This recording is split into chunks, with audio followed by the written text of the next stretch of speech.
Մարդու վերարտադրական առողջության և վերարտադրական իրավունքների մասին օրենքում փոփոխությունները կատարելու մասին Հայաստանի Հանրապետության օրենքի նախագիծը անհրաժեշտությունը բխում է Սահմանադրական դատարանի 2025 թվականի ապրիլի 1-ի 1775 որոշման կատարման անհրաժեշտությունից, համաձայն որի մարդու վերարտադրական առողջության և վերարտադրական իրավունքների մասին օրենքի 12-րդ հոդվածի առաջին մասի առաջին և երկրորդ կետերը մարդու վերարտադրական օժանդակ տեխնոլոգիաներից օգտվելու իրավունքի իրացման տարիքային սահմանափակման նախատեսելու մասով ճանաչվել են Սահմանադրության 31-րդ հոդվածի առաջին մասին հակասող և անվավեր։ Սահմանադրական դատարանի մասին Սահմանադրական օրենքի 66-րդ հոդվածի առաջին մասի պահանջի կատարումը ապահովելու համար մշակվել է սույն օրենքում փոփոխություններ կատարելու մասին Հայաստանի Հանրապետության օրենքի նախագիծը օրենքի 12-րդ հոդվածի առաջին մասի առաջին և երկրորդ կետերից հանվել են վերարտադրականության օժանդակ տեխնոլոգիաներից օգտվելու իրավունքի համար նախատեսված սահմանափակումները կանանց և տղամարդկանց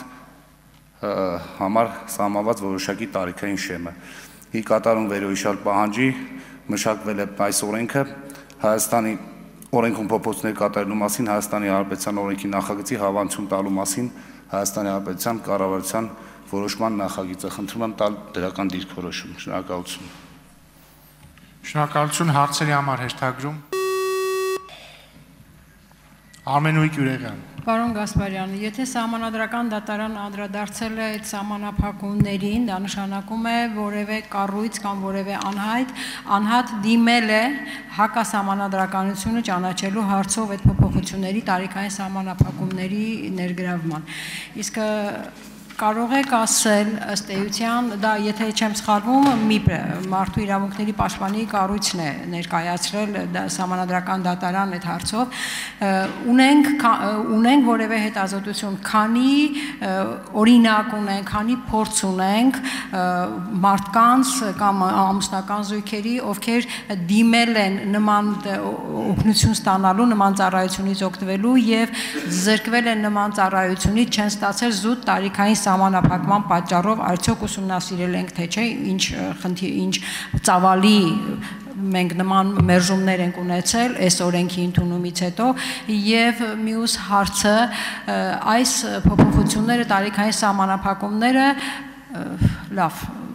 ժամկետնացավ չէ։ Շնորհակալություն Այո Տիկին Գյուրեղյան,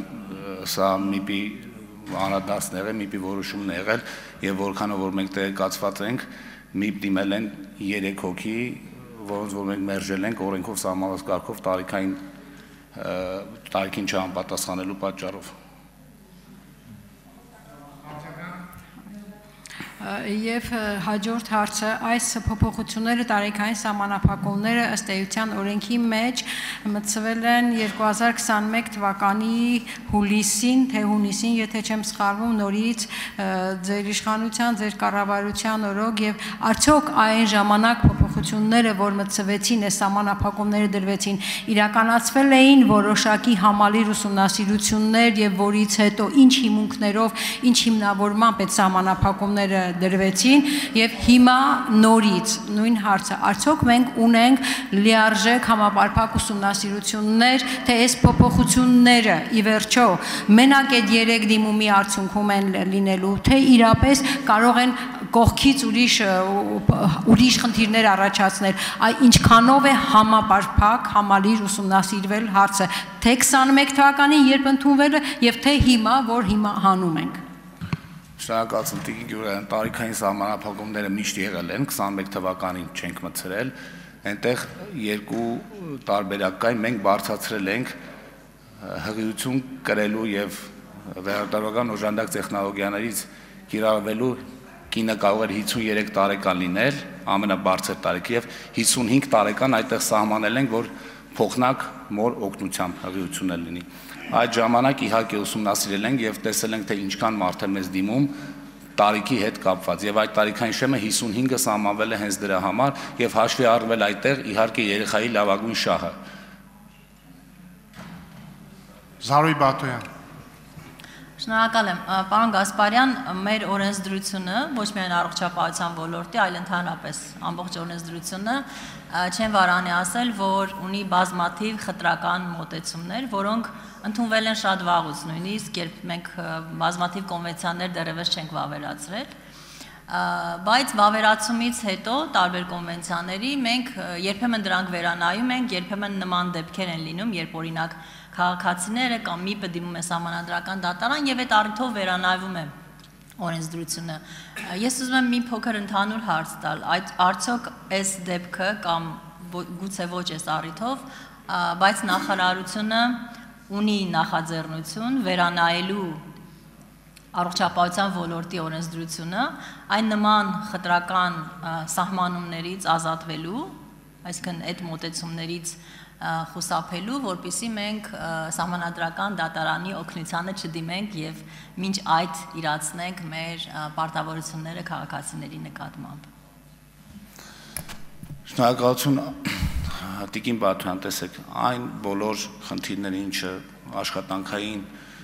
ժամանակի ընթացքում ծագում է, մենք փորձում ենք լուծել, այո, եւ տեսնում ենք, եթե կա խտրական վերաբերմունք, նորից փորձում ենք լուծել, բայց այստեղ նաեւ պետք է հաշվի առնել խնդրի լուծման ժամանակ, որպեսզի նաեւ չվնասենք, որպեսզի մենք չունենանք այնպիսի թվեր եւ նույն ծննդաբերությունների ժամանակ եւ նույն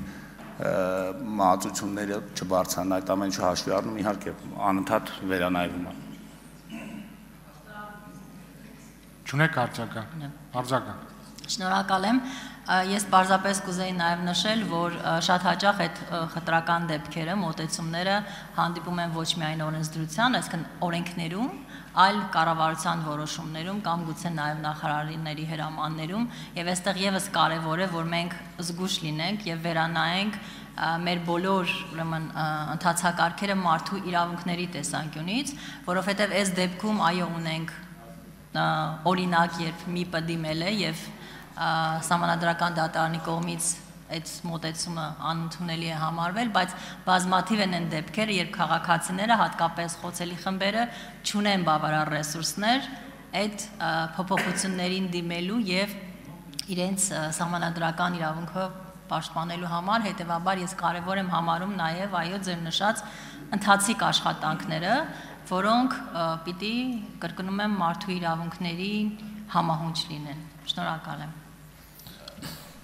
Տիկին Բաթյան, եթե մենք պատրաստ ենք, եթե կան ինչ-որ այնպիսի առաջարկներ, որ դուք համարում եք, որ դա կարող է հակասի, խնդրեմ, կարող ենք քննարկել։ Շնորհակալություն, Գեղամ Նազարյան։ Որ հանրության համար ավելի պարզ լինի, ես մի հարց կտամ, հետո արձագանքի ժամանակ հիմնական հարցը կտամ։ Միջև հիմա, միջև սահմանադրական դատարան բողոք ներկայացնելը, ինչ տարիքային շեմ էր սահմանված, հիմա ինչ տարիքային շեմ է սահմանված։ Շնորհակալություն, պարոն Նազարյան, հիմա տարիքային շեմը ընդհանրապես հանված է տարիքային շեմը, չկա, իսկ մինչև այս փոփոխությունը 53 տարեկան այն տարիքներ, երբ որ կինը ինքը կարող էր կրել հղիությունը եւ 55 տարեկան, երբ որ փոխնակ մոր միջոցով կարող էր հղիություն օժանդակ տեխնոլոգիայից օգտվել։